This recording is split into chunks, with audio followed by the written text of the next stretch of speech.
Hello, hello. Here's Aage again with some deep thoughts for you from Broadcast Team Alpha. I want to talk a little bit about this concept that we're coming around to, that everything in our universe is connected, including you and me. The information in this video is gleaned from quantum mechanics, spiritual science, and a universal download that I had several years ago when the universe was explained to me in concept and detail. We hear quantum mechanics is telling us that the equations on the blackboard show that everything in this universe is connected. That means me and you. Yes, you on the couch back there sitting watching this. We are connected as one. I know that's not what you've been told in school, but there is a new expanded understanding of science coming, especially quantum physics and what is called spiritual science, which expands beyond quantum physics. And so how in the world can that be that you and me are connected? Well, we're thousands of miles apart and we look different, and we're still one. Well, there is a scientific explanation proving we are connected. Let me spend a little time explaining that to you. One of those experiments was done at the University of Geneva in Switzerland. It was called the twin photon experiment. It was followed by over 3,400 scientists, journalists, government research labs and facilities in over 40 countries on July 24, 1997. And none of those people could tear this experiment apart and find anything wrong with it. Now that could turn interesting.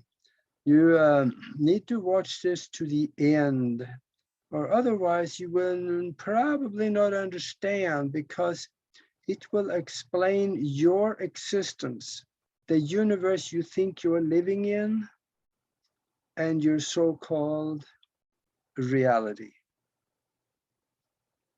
So you see, photons are particles of light, and they are fundamental to the building structure of every atom in the universe, including every atom in you. Now, they wanted to see if two halves of a single photon could still be connected after they split them apart. They expected to find that after splitting the photon in two, each half of the photons could have all of the components of the original photon. In other words, they would be identical. And they were right. After the first photon was split, the second photons were separated and placed in a very specially designed electronics box. And then they strung fiber optics cables 7 miles one way and 7 miles the other way in the opposite directions. And they shot one photon down one fiber optic cable 7 miles and the other photon down the other cable 7 miles. So now the two photons were 14 miles apart. Then they tickled one of the photons with a magnetic, so they got it to spin, and they did things to the first one. They influenced that photon so it would do what they ordered it to do, more or less. they found that the other photon had the same reaction as the first one. And it was done at the exact same time. Both photons, 14 miles apart, reacted to that tickle at the exact same time. They did not tickle the second one, but it also had the same reactions. That's kind of confusing because theoretically they should have been taking a little bit of time, even traveling at the speed of light. They should have taken a little bit of time for the message or the information when you tickled one photon to get that information of the tickle to the second photon. But it did not. It happened at the exact same time. It proved that the two photons were not separated by distance. They were connected still as one. They used atomic clocks to measure the time between there, so it was accurate. Now, this is not easy to understand because it flies in the face of Newtonian science. So then, why and how is it possible that I am, you are, we're connected? Well, this put the science behind the statement, which you probably have heard, we are all one. That statement comes out of spiritual science. And that is how. But then, why is it possible? Why could it be that we are one? Well, you have heard of the Big Bang Theory, right? That is where everything was supposed to have started. By all physical matter of the universe was compressed down into a small ball the size of a pea and then exploded. And all the particles expanded throughout the universe into galaxies, planetary systems, everything else, including you and me. And this was supposed to have happened 14.5 billion years ago. Well, there's some challenges with that one. I think the theory of the Big Bang is actually pretty much dead. Theoretical physicists are coming around to that it didn't really happen that way. There were no Big Bang, but there was a beginning. So then, what was the beginning? Let me lean on quantum mechanics again. Quantum mechanics has found that we live in a mind-created universe. And we are. That is true. How does a mind create? It creates by thought. Images of visualized perception. So in our mind-created universe, there is only images of mind-created visual perception. So everything we see around us, everywhere, is intention-driven in form of images of visualized perception. Okay, so it is thought energy. How does that fit in with the Big Bang? And the combined volume of physical energy in a closed universe where it's compressed down to the size of a single pea and then exploding again. I don't know, there's something missing here. And Well, they are on to something, because there was a beginning. And that was shown to me in the download.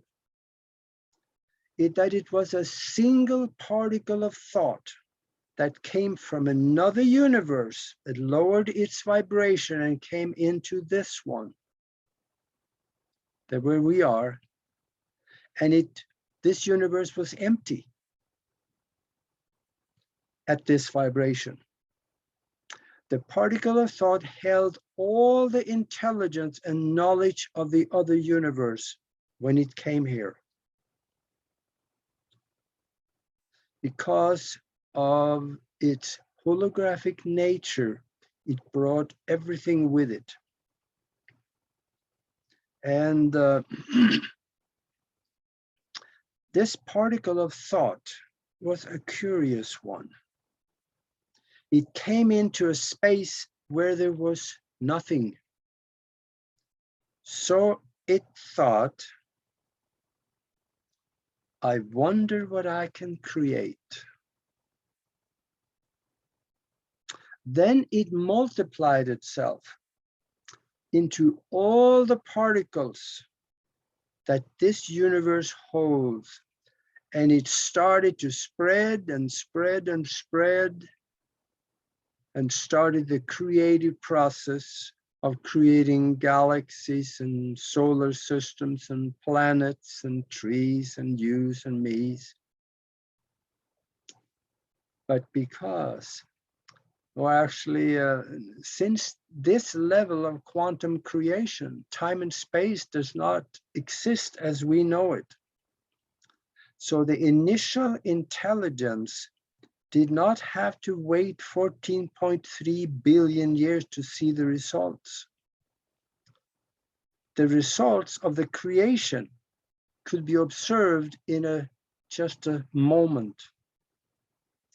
Only for us, we're trapped in linear time, which took 14.3 billion years for it to unfold itself, so we could observe it at this time.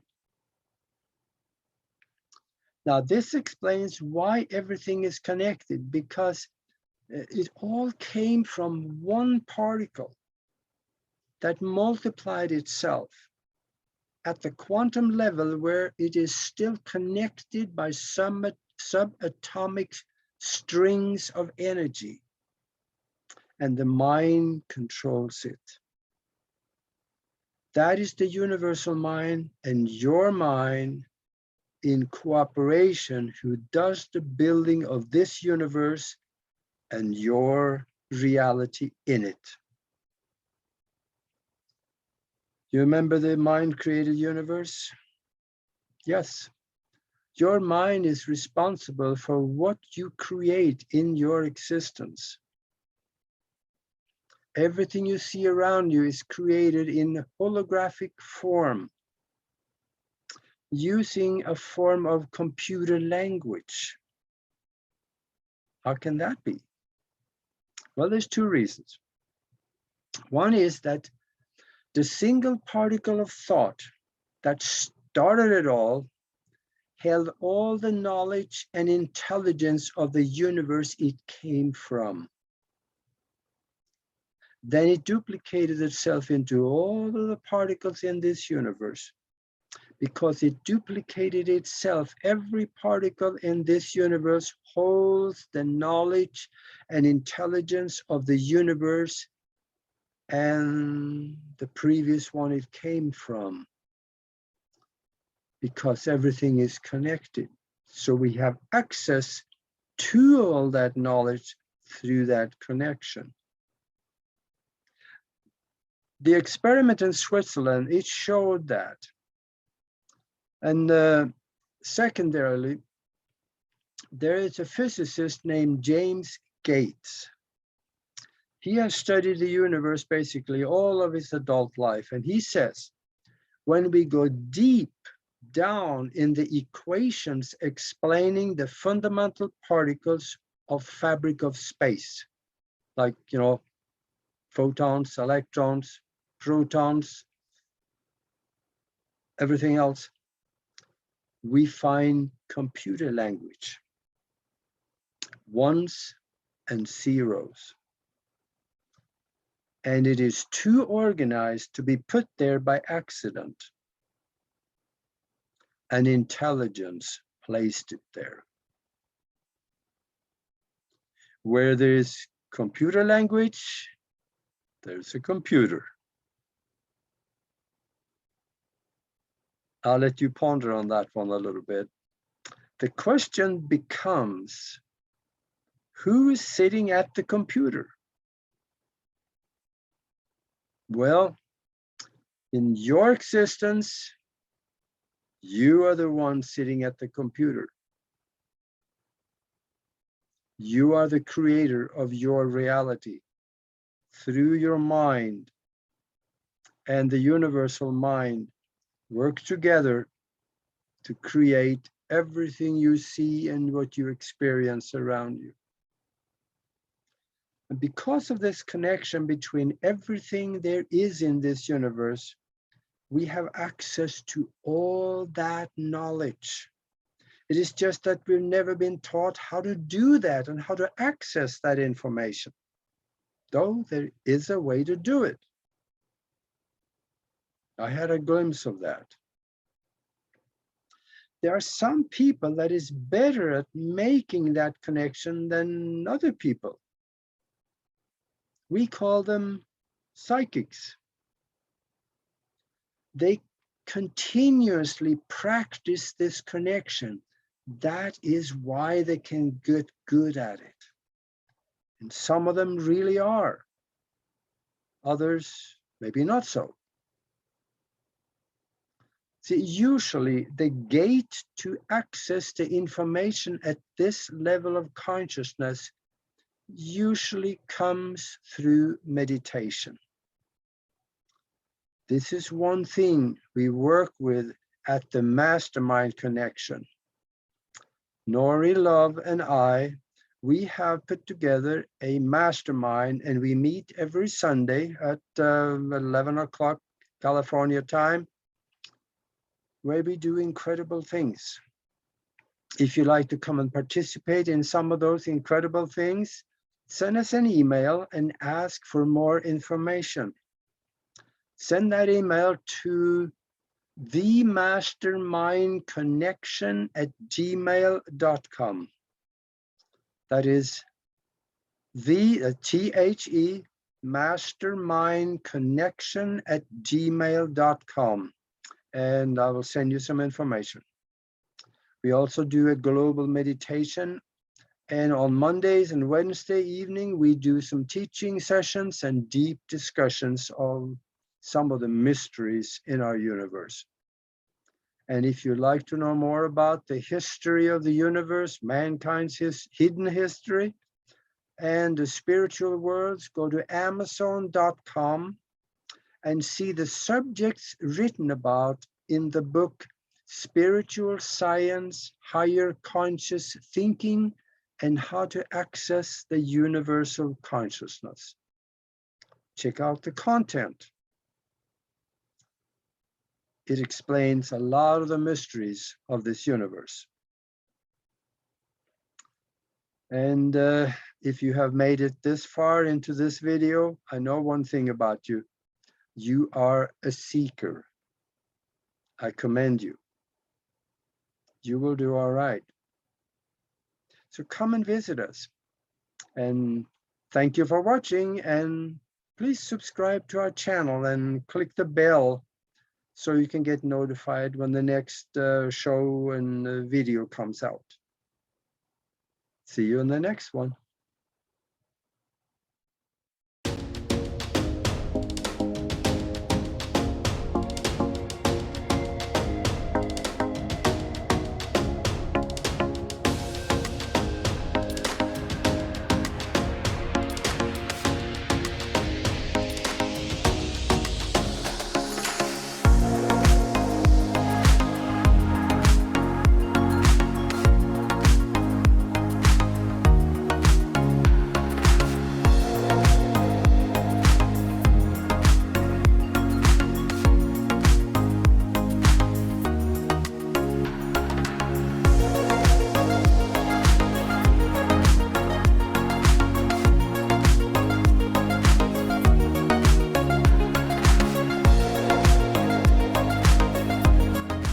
Hello, everybody. It's Nori. I'm so excited to be here to talk to you about the Sui Reiki training level 1 and level 2, first degree and second degree Reiki practitioners.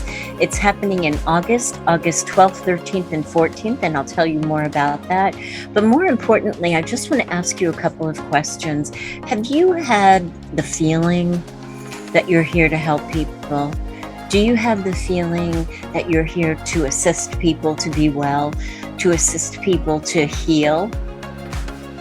Maybe you've had the feeling of when you were younger and it's come back over the years and you didn't do anything about it. So it's peaked and it's valleyed, it's peaked and it's valleyed, and maybe suddenly it's come back up, or maybe seemingly out of nowhere, you've had the desire to really want to help people heal, to help people to become well. And if any of that is true for you, it's not by chance that you're watching this video right now. It's not by chance that we have drawn each other together to talk about you bringing forth your gift and your talent. Because if you have those desires, you have an innate gift. And if you feel like Reiki may be calling to you, then I would love to have you in my class. It's a 3-day class. The first evening, Friday night, it's just an hour. It's question and answers. You set the intention for how you want your class to go and how you want your attunement to become a practitioner, opening to the energies for level 1 and level 2, how you want that to go.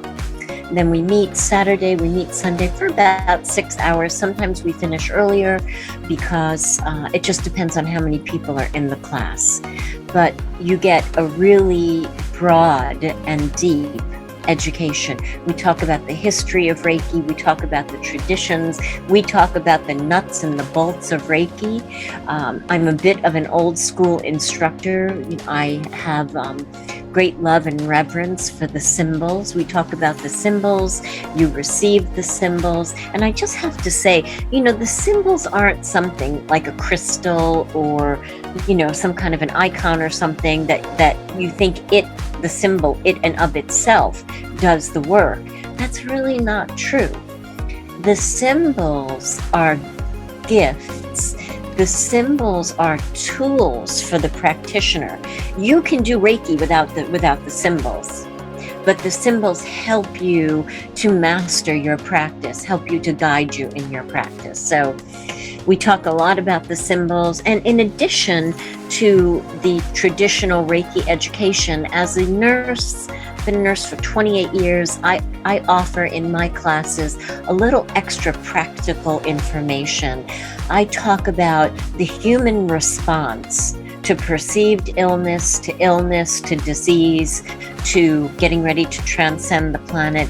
I offer insight to my students on where people are on the cycle of illness or the cycle of disease, and that helps so much in the foundation of your practice.